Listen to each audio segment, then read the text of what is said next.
Hello everyone, welcome back to family. Class 12 semester 4 এর একটা গুরুত্বপূর্ণ প্রশ্ন নিয়ে আজ আমরা আলোচনা করব। হ্যাঁ, অমিত। অমিত ভাই, তুমি একটা প্রশ্ন রেখেছো যে দাদা গণপরিষদের গঠন ও কার্যবলী নিয়ে আলোচনা করো। চলো তোমার সূত্র ধরে আজ ক্লাস 12 এর জন্য যে প্রশ্নটা আলোচনা হবে যে গণপরিষদের গঠন ও কার্যবলী। আমরা সবাই জানি ইতিহাসের ইউনিট 5 এই প্রশ্নটা আছে এবং এই প্রশ্নটা আমাদের কাছে শুনলে মনে হবে রাষ্ট্রবিজ্ঞান। অবশ্যই এটা রাষ্ট্রবিজ্ঞানের প্রশ্ন। কিন্তু দেখা যাচ্ছে আমাদের আছে কিসে? ইতিহাসে। আর ইতিহাস থেকে কিন্তু আমাদের রাষ্ট্রবিজ্ঞানের উৎপত্তি, অর্থাৎ ভারতীয় ইতিহাস থেকেই কিন্তু আমাদের রাষ্ট্রবিজ্ঞানটা এসেছে। তার কারণ হচ্ছে দেখো, গণপরিষদের কথা যদি আমরা বলতে যাই, দেখো এটা মনে করো গণপরিষদ কি, এটা হচ্ছে কি গণপরিষদ। গণপরিষদ, তাহলে এর প্রধান লক্ষ্য যদি আমি দেখি, তাহলে এটা এদের প্রধান লক্ষ্য কি ছিল? সংবিধান তৈরি করা। তাহলে ভাই আমরা গণপরিষদের প্রধান লক্ষ্য কি? সংবিধান। গণপরিষদ একটা মনে করো একটা কমিটি, এখানে একটা নির্দিষ্ট সংখ্যক লোক ছিল। চলো লোক ছিল কতজন? 389 জন। এবং এর ভিতরে দেশীয় অর্থাৎ ব্রিটিশ ভারতের কয়জন ছিল? 296 জন। এবং দেশীয় রাজ্য থেকে কত ছিল? 93 জন। তো দেখো এই সদস্যরা মিলে কি করে? গণপরিষদ তৈরি করে। এবং এই গণপরিষদের মুখ্য কাজ কি ছিল? একটা সংবিধান তৈরি করা। কিন্তু দেখো গণপরিষদের যদি কাজ থাকে সংবিধান তৈরি করা, তাহলে গণপরিষদের যে সদস্য থাকবে বা গণপরিষদের যে স্থায়ী সভাপতি থাকবে, সেই স্থায়ী সভাপতি কে ছিল? সচিদানন্দ সিনহা। সচিদানন্দ সিনহা। দেখো তারপরে আমরা দেখলাম যখন আমাদের গণপরিষদ প্রতিষ্ঠা হয়ে গেল, তখন তার মানে কি গণপরিষদ প্রতিষ্ঠার পরে আমরা যেটা তৈরি করলাম সেটা হচ্ছে কি? তাহলে এই সংবিধানের স্থায়ী সভাপতি, এটা কিন্তু অস্থায়ী, মাথায় রাখবে। অস্থায়ী মানে কি? যেদিন আমরা গণপরিষদ বসিয়েছিলাম সেই দিন। তারপরে এরা আমরা কি তৈরি করলাম? একটা সংবিধান তৈরি করলাম। সেই সংবিধানের যে স্থায়ী সভাপতি ছিলেন তিনি ছিলেন কে? ডক্টর রাজেন্দ্র প্রসাদ। রাজেন্দ্র প্রসাদ। তার মানে কি? দেখো আমরা প্রতিষ্ঠা করলাম কি? গণপরিষদ। আর গণপরিষদের প্রধান লক্ষ্য ছিল কি? সংবিধান তৈরি করা। তাহলে আমরা যদি ভাবি সদস্য সংখ্যা কত ছিল? টোটাল সদস্য সংখ্যা ছিল কত? 389 জন। তার ভিতরে ব্রিটিশ ভারতীয় কয়জন ছিল? 289 জন। এবং দেশীয় রাজ্য থেকে কতজন ছিল? 93 জন। তাহলে এই যে আমরা জিনিসটা দেখলাম, তারপর আমাদের নেতৃত্বের কথা যদি ভাবি, তাহলে নেতৃত্ব কে ছিল? প্রথম যে অস্থায়ী সভাপতি তিনি ছিলেন সচিদানন্দ সিনহা এবং যিনি স্থায়ী তিনি ছিলেন কি? ডক্টর রাজেন্দ্র প্রসাদ। তাহলে আমরা দেখলাম গণপরিষদ তৈরি করলাম। আর গণপরিষদের প্রধান কাজ কি ছিল? সংবিধান তৈরি করা। এবার আমরা আসবো কিসে? কার্যাবলী। কিসের? কার্যাবলী। দেখো এবার আমরা যদি দেখি এই যে গণপরিষদ এরা কতদিন বসে সংবিধান তৈরি করেছিল? 2 বছর 11 মাস 18 দিন। তাহলে তুমি ভাবো গণপরিষদ যে সময় ধরে যে রুলস রেগুলেশন তৈরি করে তাকে বলতেছে কি? সংবিধান।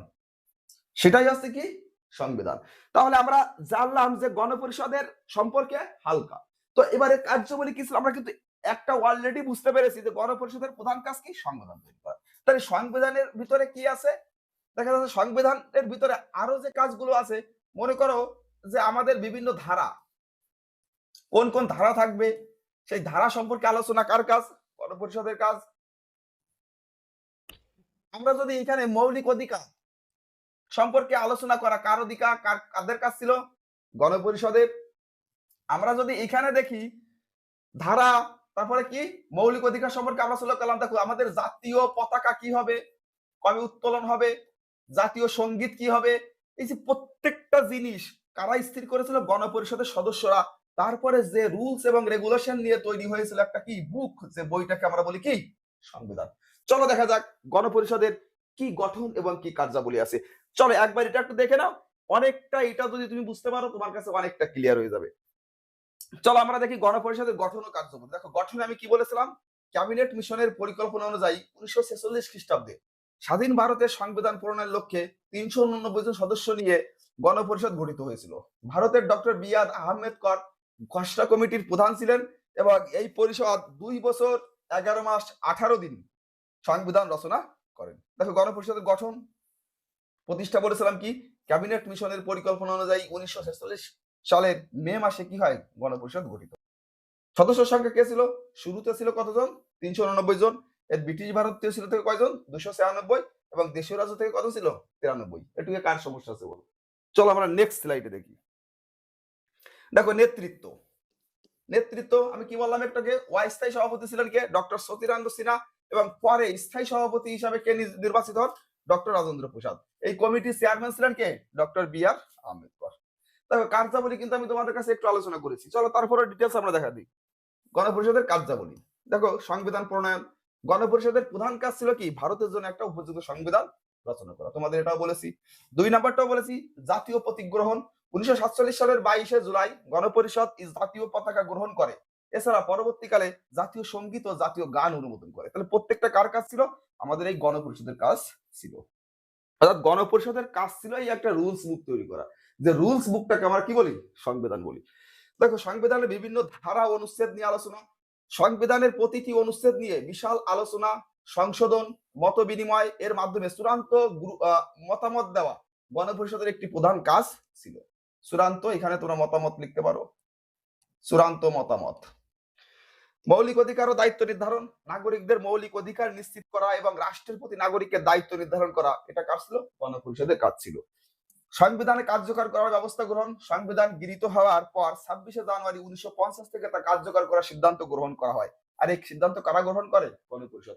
তার মানে আমরা বুঝতে পারলাম যে ভারতবর্ষ যখন স্বাধীনতা লাভ করে, স্বাধীনতা লাভের পরে অর্থাৎ ভারতবর্ষটাকে সুন্দর করে সাজিয়ে তুলতে, অর্থাৎ ভারতকে একটা নিয়ম শৃঙ্খলার ভিতরে রাখার জন্য যে কমিটি অর্থাৎ গণপরিষদ যে একটা রুলস বুক তৈরি করে, সেই রুলস বুকটাকে আমরা কি বলছি? সংবিধান। আর যার কাজই ছিল কি? যে প্রত্যেকটা নিয়ম যাতে সঠিকভাবে রচনা করা যায় এবং প্রত্যেকটা নিয়ম যাতে ভারতবাসীর জন্য সুবিধা হয়, সেই সুবিধা ভাবে একটা নতুন যে রুলস বুক, তাকেই বলছি কি আমরা? সংবিধান। চলো কেমন লাগলো তোমার এই আলোচনাটা? যদি তোমার অন্য কোনো প্রশ্নের সমস্যা থাকে অবশ্যই সেটি তোমার কমেন্টের মাধ্যমে জানাও। আমরা তোমার কমেন্ট ধরে ধরে তোমাদের সমাধান করবো। হ্যাঁ, একটা কথা, তোমাদের যদি এই ভিডিওগুলো ভালো লাগে অবশ্যই তুমি তোমার বন্ধুদের মাধ্যমে শেয়ার করো। হ্যাঁ দেখো, অল্প দিনের মধ্যে তোমরা যে ভালোবাসা দিয়েছো, সেই ভালোবাসার মাধ্যমে আমরা পৌঁছে গিয়েছি প্রায় ৭৫০-এর কাছাকাছি। আর মাত্র ২৫০টা আমাদের যদি সাবস্ক্রাইব হয় তাহলে আমরা লাইভ ক্লাস করতে পারবো। হ্যাঁ, তোমাদের কথা দিচ্ছি, যদি আমরা আগামী ১০ দিনের ভিতরে তোমরা আমাদের এই উদ্দেশ্য পূর্ণ করতে পারো, তাহলে তোমাদের রাষ্ট্রবিজ্ঞান এবং ইতিহাস প্রতিটা প্রশ্ন, যতগুলো প্রশ্ন তোমরা কমেন্টে জানাবে এবং পর্ষদ যতগুলো প্রশ্ন তোমাদের জন্য মডেল টেস্টে কমন দিয়েছে, প্রত্যেকটা প্রশ্ন আমরা আলোচনা করে দেবো ফ্রি অফ কস্টে। চলো তোমরা তোমাদের লক্ষ্য পূর্ণ করো। আমরা কথা দিচ্ছি প্রত্যেকটা রাষ্ট্রবিজ্ঞান এবং ইতিহাসের প্রত্যেকটা প্রশ্ন তোমাদের জন্য এইভাবেই সাজিয়ে তুলবো তোমাদের পরীক্ষার জন্য। ধন্যবাদ।